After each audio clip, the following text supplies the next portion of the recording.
Let's summarize different types of expansionary and contractionary policies and how they affect the national economy. Expansionary policy, as we've learned, is used to prevent or to combat a severe recession and help to expand national output.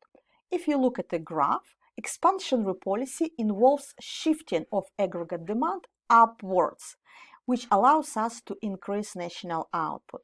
The economy will move from point E1 to E2, which implies that our national output will now be higher. In order to achieve this shift, in order to shift aggregate demand curve upwards, we can use fiscal expansion or monetary expansion. Fiscal expansion usually involves running a budget deficit. This is because it involves increase in government expenditure, a component of aggregate demand, and or reduction in taxes, which will increase disposable income of households, increase consumption, and therefore will increase aggregate demand and national output as well. In other words, in order to implement fiscal expansion, we will increase government expenditure and or reduce taxes. If government expenditure exceeds taxes, we spend a lot and we collect little bit, this will imply that we are running a budget deficit.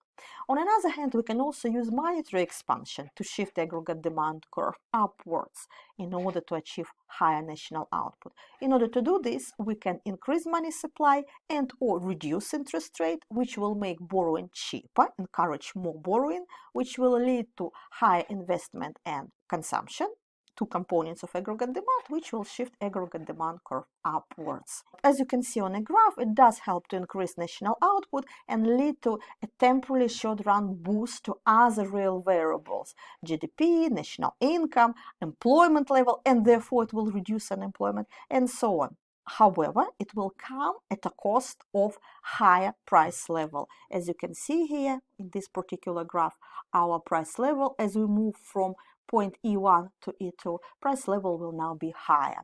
Increased inflation is the downside of excessive use of expansionary policy.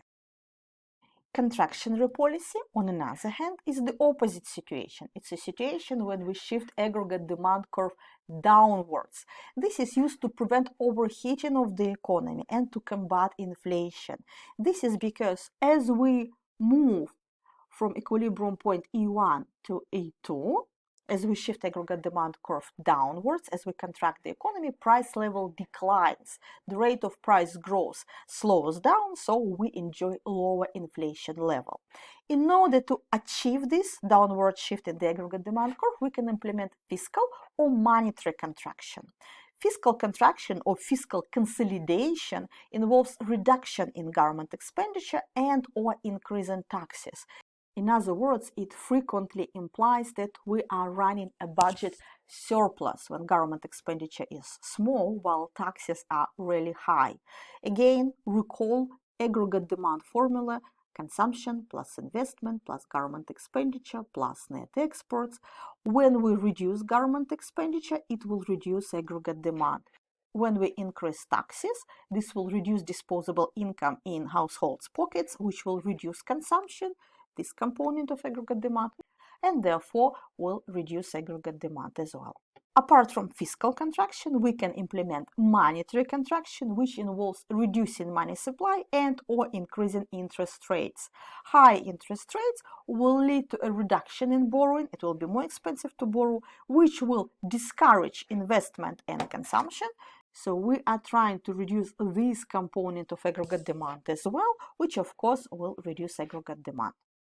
It does help to slow down the price growth, as you can see here, and also it helps to improve the deteriorated balance of payments because we are consuming less, which means that we are buying less imports, so it helps us to restore our current account.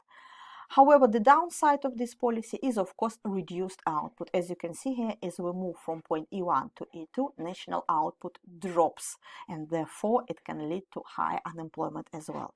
So with demand-side policies, both expansionary and contractionary policies, there will be some positives. We achieve certain macroeconomic policy objectives. However, there will be certain negatives as well. Both expansionary and contractionary policy will come at a cost.